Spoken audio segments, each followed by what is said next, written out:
Features homeless advocate Lloyd Pendleton, recorded live at TEDMED 2016. If you're enjoying this show, then we think you'll like David Miliband's TED book, Rescue. We are in the midst of a global refugee crisis. 65 million people are fleeing for their lives. The choices are urgent, not just for them, but for all of us. What can we do to help? With compassion and clarity, David Miliband, president of the International Rescue Committee, shows why we should care about the refugee crisis and how we can make a difference. Describing his family story and sharing lessons from his life in politics and aid work, Miliband proves that if we fail refugees, then we betray our own history, values, and interests. The message is simple. Rescue refugees, and we rescue ourselves. Available now, wherever you buy your books. What do you think would happen if you invited an individual who had been living on the street for many years, had mental health issues, and was an alcoholic, to move directly from the street into housing? We'd heard this was being done in New York City, and we wondered, and it was called the Housing First model, and we wondered if it would work in Utah. So to make that determination, we decided to create a pilot. And Kita was one of the 17 chronically homeless individuals we included in this pilot. She had been on the street for 20 plus years, had mental health, and was a severe alcoholic. The first night in her apartment, she put her belongings on the bed and slept on the floor. The next 3 nights, she slept out by the dumpster near the apartment building. With the aid of her case manager, she moved back into her apartment, but continued to sleep on the floor for several nights. It took over 2 weeks for her to develop enough trust and confidence that this apartment was hers and would not be taken away from her before she would start sleeping in the bed. Homelessness is a continuing challenge for many cities throughout our country. Our homeless population falls into 3 major categories. Those that are temporarily homeless, about 75%. Those that are episodically homeless, about 10%. And those that are chronically homeless, about 15%. Chronic homelessness is defined as an unaccompanied adult who's been continuously homeless for a year or more than 4 times homeless in 3 years, that totals 365 days.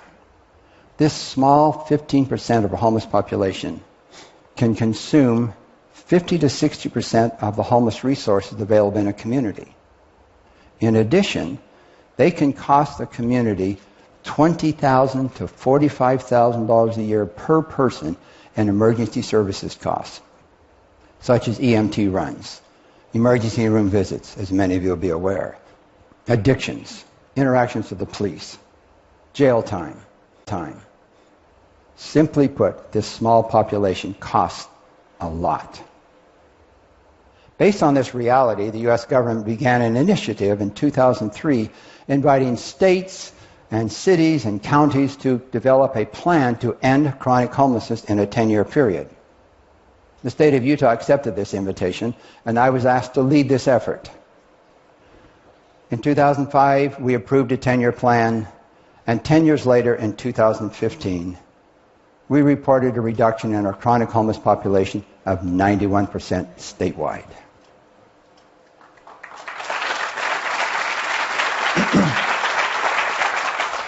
That's amazing. When I began this process, and we began this process, I realized that I had a limited understanding of homelessness and the factors that impacted it, and that I needed a fairly major change in my belief and my thinking. Because I had been raised with the theory of rugged individualism and pull yourself up by the bootstraps. That philosophy came from being raised on our family's cattle ranch in a small town in the western desert of Utah. On the ranch, you learn nothing takes priority over caring for the cattle. Something always needs fixing, and most importantly, hard work makes the world right. It's through that lens that I would see homeless people. When as a teenager, our family would go into Salt Lake City, and I would see these homeless people, hobos we called them then, sitting around on the street, and I would think, you lazy bums, get a job. Pull yourself up by the bootstraps. After high school, I left the ranch, graduated from college, went to work for Ford Motor Company for several years, then got a job with the Church of Jesus Christ of Latter-day Saints and moved back to Salt Lake City. During that employment, I had the opportunity to be loaned out to the state's largest homeless shelter to assist them in developing and improving their financial and management capabilities. While there, I became aware of a new approach to dealing with homeless individuals and drug addicts. It was called the harm reduction model, and it consisted of passing out clean needles and condoms. And I thought, now that is one stupid idea. That's just going to encourage them to continue that behavior. Just tell them to stop. Several years later, I read some of the early 10-year plans to end chronic homelessness promoted by the federal government. As I read through those plans, I thought, this is unrealistic. You can't end homelessness. There's too many personal choices and factors beyond our control. My perspective changed, however, when I attended a conference in 2003 where I learned the reason behind the 10-year plan. First was this small population of the homeless group that was 15% and were very expensive. That made sense for a conservative state like Utah. Second insight was learning about this housing first, or low barrier housing. There had been an agency in New York City that had been inviting mentally ill homeless individuals to move directly from the street into housing. And they were also allowed to continue to use drugs and to drink, just like we can in our homes. They were, in addition, offered services, not required to use them, by on-site case managers to assist them to adjust to the new living arrangements and to stabilize their lives. They were using the harm reduction model. And despite my initial low expectations about hearing about this model, they were having an astonishing success rate of 85% were still housed after 12 months. The third insight was the importance of developing a trusting relationship. Because of the abuse these individuals have had throughout most of their life, they hardly trust anybody. And that clean needles and condoms and low barrier housing was a means to begin to develop a relationship of trust. Vital. So as I flew home from this conference, sitting in the plane looking out the window, I realized my understanding and perspective about homelessness was shifting. As I stared out that window, this very strong feeling and thought came to me that if there's any state in the Union that could end chronic homelessness, it was the state of Utah. Because there's an underlying feeling and desire and willingness to collaborate to serve our neighbors, including those who are homeless. A new vision was becoming clear to me how this could be done. Now, those of us that attended the conference said, yeah, these models will work in Utah. But when we got back home, there were many who said, nah, those aren't going to work. They won't succeed here. But there was, however, an affordable housing organization who was willing to build our first 100 units. But they had concerns about having 100 chronically homeless people in one location. So to address that concern, we decided to create a pilot to test that idea while we built the first 100 units. And we'd use existing units scattered throughout Salt Lake City. Then we debated, okay, should we select fairly high-functioning homeless persons or the most challenging ones we could find? And this is where my background on the ranch came into play. Back then, my mother cooked our meals and heated the water for our weekly bath on a wood-burning and coal-burning stove. And after chopping wood for that stove all those years, I'd learned to chop the big end of the log first when I had the most energy. We decided to use the big end of the log first approach and selected 17 of the most challenging, difficult, chronically homeless people we could find because we knew we would learn the most from them. 22 months later, all 17 were still housed. including Kita, who today, 11 years later, is sleeping in her own bed and is sober. At the end of this pilot, one of the young case managers said, "We used to debate up at our university classes which theory of case management was the most effective.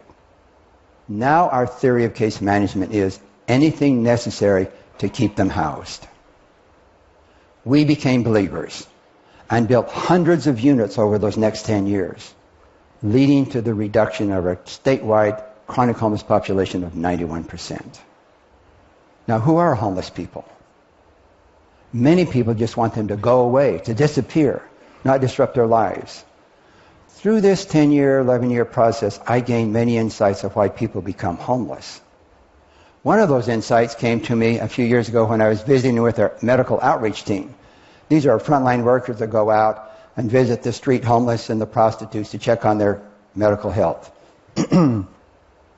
One of the team members mentioned that 8 of the prostitutes had given birth to 31 children that had become wards of the state. And they also shared that some of the pimps were their husbands, and worse yet, their parents. These prostitutes in the late teens, 20s, early 30s were expected to earn enough money to support a day to support a $100 a day heroin addiction, their living expenses, and their pimp. And with unprotected sex, they were paid more, and predictably this would lead to a pregnancy. Children born under these circumstances many times end up becoming homeless. And it's not helpful to look at those born under those circumstances, or a parent that makes a child a drug addict at age 7, or a generation of babies born with a drug addiction, and not feel some despair. For me, I believe every person is of value, no matter who you are. And it's not helpful to look at somebody with this start in life and blame them for where they are.